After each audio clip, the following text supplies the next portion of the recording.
Welcome back to Sad Crime, where we delve into the most intriguing and tragic cases. Today, we'll explore a chilling story that unfolded in Florida in October 2019. A case that might have gone unsolved if not for a neighbor's security camera. Melissa Turner was born on November 25, 1992. She had a happy childhood and grew up in the Tampa Bay, Florida. However, there was one aspect that deeply affected Melissa's self-esteem. From a young age, she struggled with being overweight, which made her feel like she couldn't fully pursue her dreams. As a teenager, she became very interested in cosplay. She longed to express herself artistically by dressing up and embodying her favorite fictional characters. But she felt that her body was limiting her in this area. More than anything, she dreamed of attending events and drawing attention with elaborate costumes. But due to her obesity, she also hated being in the spotlight.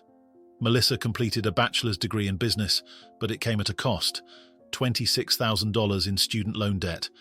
This thought weighed heavily on her, and the situation worsened as, despite her best efforts, she couldn't find a job.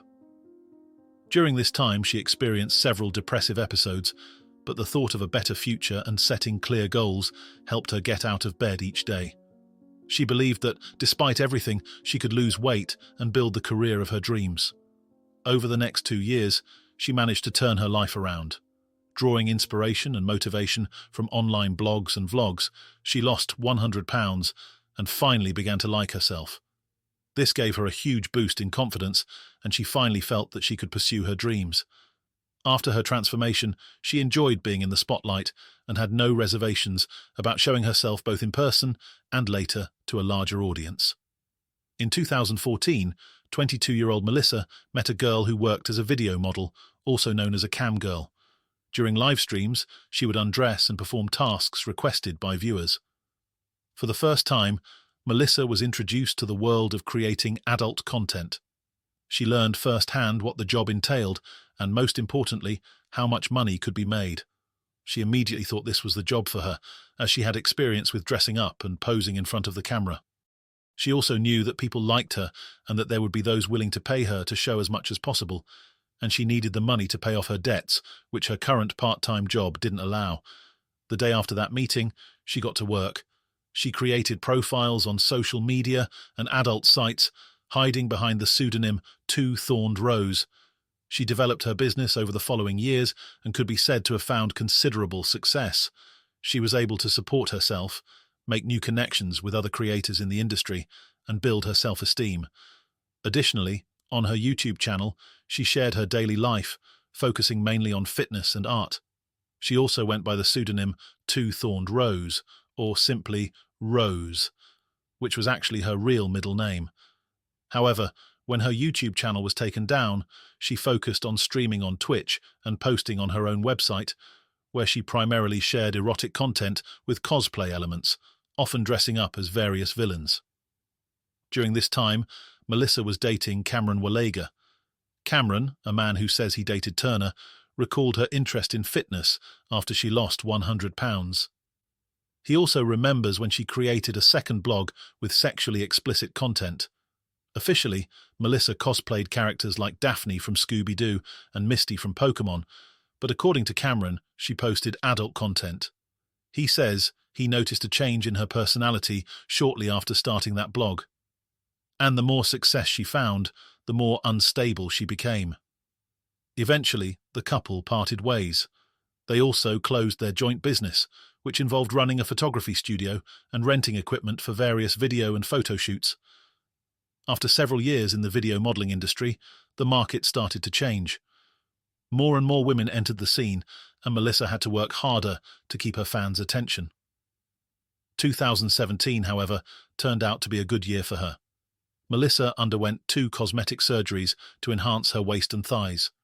In April, she met a man on Tinder, slightly younger than her, named Matthew Trussler, with whom she began a relationship.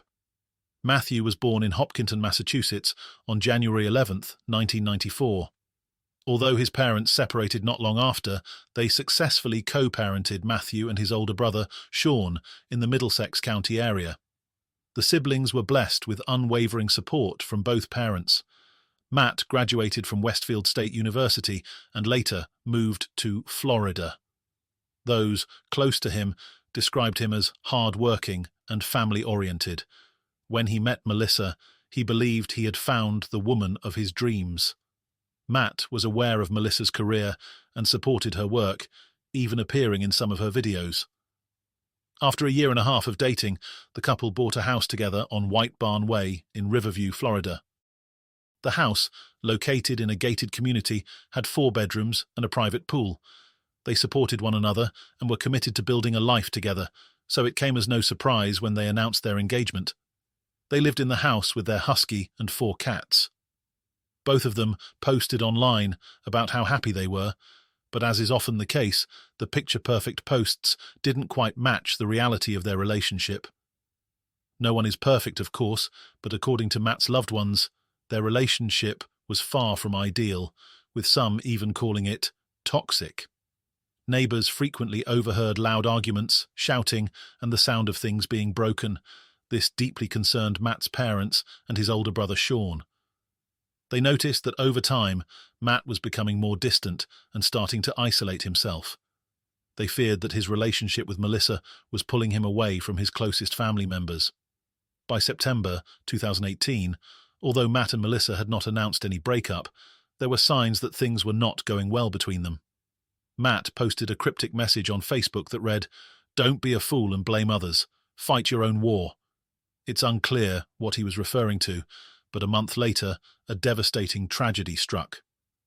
At 8:45 a.m. on October 18, 2019, Melissa Turner called 911 to report that she had just found her fiancé lying in a pool of blood on their patio. She claimed that they had been drinking the night before, and when they finally went to bed, they were both heavily intoxicated. Her memory was hazy, but she remembered that when she woke up and began looking for Matt, she discovered his body on the balcony. She had no idea what had happened or how this tragedy occurred. She seemed shocked and distressed, repeatedly saying that Matt was cold to the touch. She struggled to answer any questions, and soon paramedics and police arrived at the scene. The house was decorated for Halloween, and there was an eerily calm atmosphere surrounding the property. At first glance, it appeared to be a home invasion that had ended in a deadly attack. The medical responders couldn't perform any life-saving measures because Matt had already been dead for several hours by the time Melissa called for help. The 27-year-old Melissa was taken to the police station to give a detailed statement, while Matt's body was taken for examination. It was revealed that he had been dead for some time before Melissa found him. His body was stiff with rigor mortis, and he had suffered a brutal assault. What is your emergency? 911. I woke up on my boyfriend. He was outside this morning. He was cold. He was just drinking. He's cold. What's the address of the emergency? Hello? I need paramedics. What's the address of the He was cold. What's Is he awake and breathing? No. And you found him outside? I found him outside. The kitchen's a bloody mess. I know he's not breathing with me. He's not breathing. Why is the kitchen a bloody mess? I don't know. We had a lot of drinks last night. We went to bed drunk. We woke up this morning and he was bloody and outside this morning. And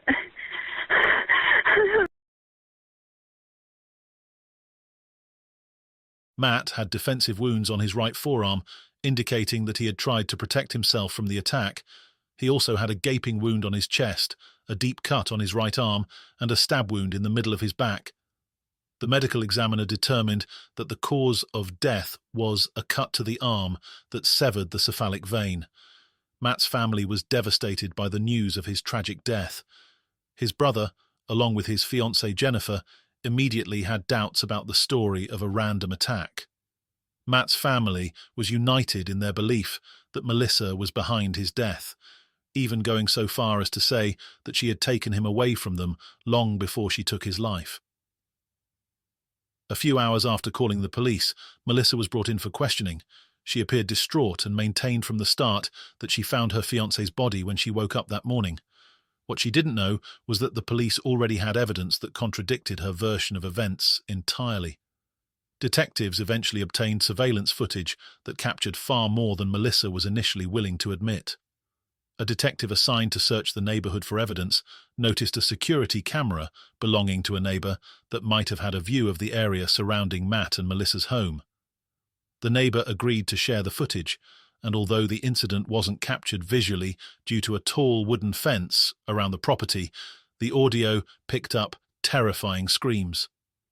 The confrontation began at 4:32 a.m., with both male and female voices clearly audible, along with the sound of glass shattering. At one point, Melissa could be heard telling Matt that she hated him, followed by her ordering him to get up.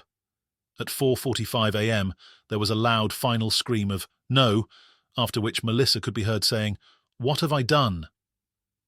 Data from Matt's smartwatch confirmed that his heartbeat stopped shortly afterward. When Melissa realized things were spiraling out of control, she initially claimed she couldn't remember any argument between her and Matt.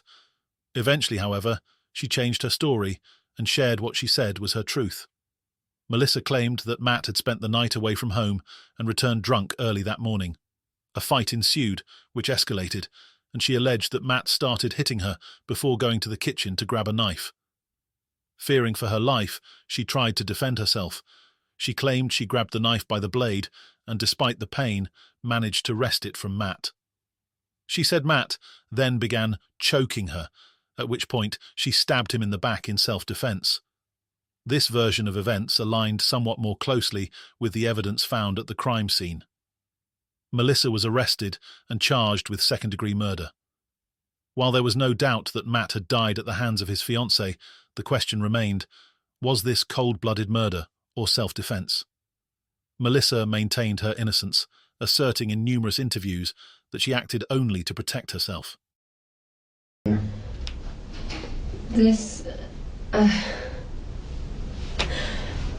don't have an actual explanation for you besides, I don't know. I could have done it myself this morning for all I know, going through my panic attacks and stuff, because I don't hurt myself, but sometimes I do, like when I have an anxiety or a panic attack, I'll grab at myself without realizing it. So I don't know if that's that, but I don't.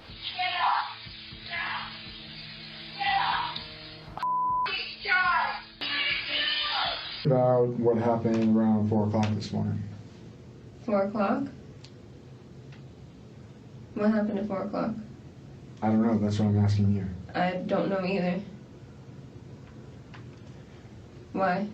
Was there any arguing around At 4 o'clock? this Not morning? that I know of. I believe I was asleep. I have no memory of any argument at 4 in the morning. I have some video surveillance, actually yelling and screaming between a male and a female coming from your house. Why were you yelling at him? Bitch, get up, bitch, get up. Actually, a lot of the times whenever he is drinking and gets that drunk into the hours of the morning, he will just fall over. You also said a couple of other things like, stay down. So die. The prosecution even offered her a plea deal, suggesting a maximum sentence of 25 years in exchange for a guilty plea. However, Melissa refused. She continued to claim that she acted in self-defense, believing that if she hadn't killed Matt, she would have lost her own life. Her defense lawyer's strategy focused on portraying Matt in a negative light, suggesting that he had been abusive toward Melissa for some time and possibly suffered from mental health issues. According to the defense, there were incidents where Matt would stare at one spot for hours, claiming to see a demon. Despite Melissa's persuasive manner, the evidence contradicted her story. The injuries on Matt's body indicated a much more extensive struggle than Melissa's claim of grabbing the knife and delivering a single fatal stab wound. She could not explain the additional injuries found on his body, remembering only the stab to his back that stopped him from choking her. Furthermore, Melissa called 911 nearly 4 hours after the incident. This delay suggested that the crime wasn't an impulsive act of self-defense that she immediately regretted. After 4 hours, there was no chance of saving Matt's life, and it also gave Melissa time to create an alternate version of events. Initially, she even tried to blame an unknown intruder until the mounting evidence made that impossible. On February 14th, 2022, 2 years after Matt's death, Melissa stood trial.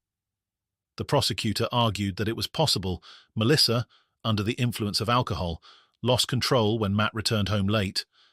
It was confirmed that both had been drinking, but there was no evidence to support the claim that Matt initiated the violence. Ultimately, on February 18th, 2022, after 7 hours of deliberation, the jury found Melissa guilty of second-degree murder. Although Florida law allows for a maximum sentence of life in prison for second-degree murder, the judge sentenced Melissa to 20.5 years. She will be eligible for release in 2040. According to Melissa's defense attorney, the main piece of evidence in the case, the neighbor's surveillance footage, had been tampered with. The recording captured both male and female voices, but only the defendant's voice was clear enough to be understood. You can hear Matt saying something as well, but none of his words are comprehensible, which, according to the defense, is highly suspicious. Meanwhile, Matt's brother and sister-in-law expressed in an interview that they were satisfied with the sentence, believing justice had been served. Matthew's family unanimously rejected the claims that he had been abusive toward Melissa for a long time, calling the accusations completely unfounded. The truth about that part of their relationship may never fully come to light, as Melissa has no intention of changing her version of the events. Regardless, Matt was just starting his adult life, which was tragically cut short. There's no doubt that they were a mismatched couple. It's unfortunate that they didn't simply part ways and find happiness elsewhere, instead leading to such a devastating tragedy. That night, both of their lives were irreparably destroyed. It's heartbreaking to think how differently things could have turned out if they had just walked away. Now both families are left with the heavy burden of loss. Tragedies like this remind us how important it is to seek help before things spiral out of control. Thank you for watching, and if this story moved you, please consider sharing your thoughts in the comments below. Stay safe, and I'll see you in the next one.